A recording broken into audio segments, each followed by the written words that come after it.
ना इधर ना उधर, सीधे मुद्दे पर नजर। और क्या है आज की खबर, आप देखना शुरू कर चुके हैं न्यूज़ 18 आपके पुनीत के साथ।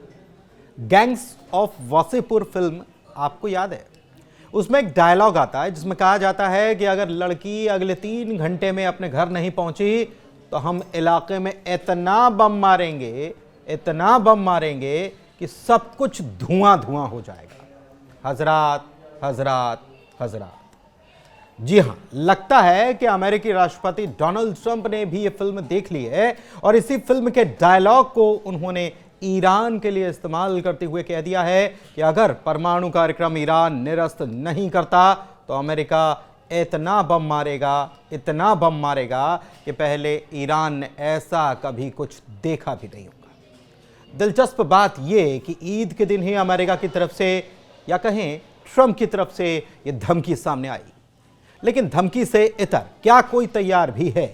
इस वीडियो में इस पर भी बात करेंगे, किसकी कितनी तैयारी है यह भी बताएंगे। इससे पहले अमेरिका ने ईरान पर सैंक्शंस लगाकर उस पर दबाव बनाने की कोशिश की।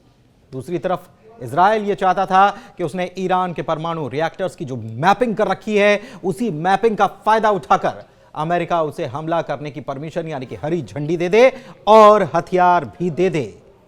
बात बार बार ईरान के परमाणु कार्यक्रम को लेकर ही सामने आ रही है। अमेरिका नहीं चाहता कि ईरान अपना यह प्रोग्राम जारी रखे। वैसे अमेरिका तो किसी भी देश के लिए यह कभी नहीं चाहता रहा कि कोई और देश परमाणु संपन्न बने, फिर चाहे भारत या पाकिस्तान की ही बात क्यों ना हो। लेकिन इस बार मामला अलग है। ट्रंप अलग मूड में हैं और यही कारण है कि वो फैसला लेने के लिए तैयार हैं जिससे कि ईरान को रोका जा सके, उस पर दबाव बनाया जा सके। जबकि ईरान के supreme leader Ayatollah Ali Khamenei की तरफ से साफ कह दिया गया है कि जो धमकाएगा उससे कतई डील नहीं की जाएगी। और इस बार तो अमेरिका की तरफ से जो कहा गया वो खुली धमकी है, यानी कि अमेरिका सोच रहा है कि ईरान पर जो प्रेशर अभी तक उसने बनाया था, अगर वो उससे नहीं मानता है तो उस पर और दबाव बनाया जाए। ट्रंप वही डील करना चाहते हैं जो ओबामा के वक्त ईरान के साथ हुई थी, लेकिन अपने पिछले कार्यकाल में ट्रंप ने ही वो डील बेकार बताकर खुद को उससे अलग कर लिया था और अब उसी डील में ट्रंप को इंटरेस्ट आ गया है। जबकि डील तोड़ने वाले ट्रंप से ईरान फिर कोई डील करने के लिए तैयार नहीं है। लेकिन क्या केवल खेल धमकियों से ही चल रहा है या फिर अमेरिका की तरफ से इसकी तैयारियां कर ली गई हैं? और अगर अमेरिका ने अपनी तैयारी कर भी ली है तो ईरान की तरफ से क्या इसका जवाब देने के लिए कोई तैयारी है? तो इसका जवाब हां में है। अमेरिका की तरफ से क्या रणनीति अपनाई गई है यह तो आपको बताएंगे, लेकिन उसके पहले ईरान की तैयारी के बारे में बात कर लेते हैं। ईरान ने होर्मुज़ आइलैंड की 3 जगहों पर अपनी मिसाइलें तैनात कर दी हैं। यह वो इलाका कहलाता है जो रणनीतिक रूप से काफी अहम है, समंदर के पास का इलाका। इतना ही नहीं, ईरान ने अपनी मिसाइल सिटी की भी एक झलक पूरी दुनिया को दिखा दी है। इसमें लंबी दूरी की वो मिसाइलें भी हैं जिनका इस्तेमाल कुछ वक्त पहले इजराइल के खिलाफ तब किया गया था जब इजराइल ने हिजबुल्लाह चीफ नसरल्लाह को हमले में मार गिराया था। ईरान की खैबर शेकन जैसी मिसाइलें भी इसमें शामिल हैं। खैबर शेकन बैलिस्टिक मिसाइल है जो अमेरिका के एंटी बैलिस्टिक मिसाइल सिस्टम को भी चकमा दे सकती है। इसके अलावा इसकी रफ्तार आवाज से 2 से 3 गुना तेज होती है। ईरान ने 28 तारीख को ही एक सैन्य अभ्यास भी किया है।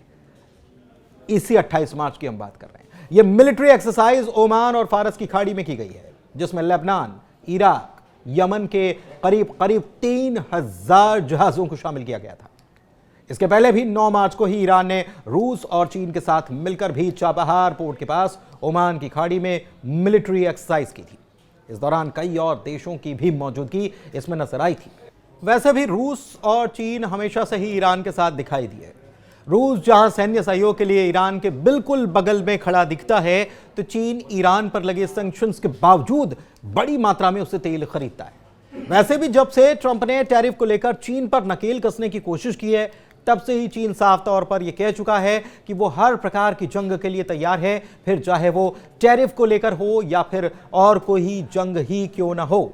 लेकिन अमेरिका ने अपनी रणनीति अलग रखी है। अमेरिका के पास वैसे तो मिडिल ईस्ट में अपने खुद के सैन्य अड्डे हैं जो टैक्टिकल रूप से उसे काफी ताकत देते हैं। 7 मुल्क जो मुस्लिम मुल्क हैं वहीं पर अमेरिका के अड्डे बने हुए। मसलन अगर कोई हमला करता है तो इन्हीं सैन्य अड्डों से सहायता ले ली जाती है या तुरंत अटैक करने का भी काम किया जाता है। कतर का अल उदैद एयरबेस भी इसी का एक परिणाम है और यह मिडिल ईस्ट में अगर देखा जाए तो अमेरिका का सबसे बड़ा सैन्य अड्डा है। इसके अलावा Bahrain, UAE, Kuwait, Jordan, Iraq, Syria, Saudi Arab और इजराइल भी इसमें शामिल है। लेकिन फिर भी हिंद महासागर के डिएगो गार्सिया एयरबेस पर अमेरिका ने 7 B-2 स्टेल्थ बॉम्बर्स और 9 KC-135 रीफ्यूलिंग एयरक्राफ्ट तैनात कर दिए। इसके पीछे कारण है कि डिएगो गार्सिया एयरबेस जो है यह ईरान से 4700 किलोमीटर की दूरी पर है, यानी कि यह ईरान की मिसाइलों की जद से बाहर है। ऐसे में माना जा रहा है कि 1 मई को कुछ बड़ा हो सकता है और यहां से ईरान के 4 बड़े सैन्य ठिकानों को निशाना बनाया जा सकता है। खबर यह भी आई है कि यहां पर नोटाम जारी हो चुका है, NOTA। अब यह नोटाम क्या भला है भाई, यह भी आपको बता देते हैं। यह नोटाम का मतलब होता है नोटिस टू एयर मिशन, यानी कि कुछ बड़ा होगा, मतलब कि एयरबेस पर इस दौरान भारी सैन्य गतिविधियां रहेंगी। बता दें कि अमेरिका की तरफ से ईरान को डील साइन करने के लिए 2 महीने का वक्त दिया गया और यह मियाद 1 मई को खत्म होने जा रही है। ऐसे में सवाल यह उठ रहा है कि क्या इसी दिन अमेरिका और ईरान के बीच कोई बड़ी जंग छिड़ सकती है? वक्त ही बताएगा। धन्यवाद।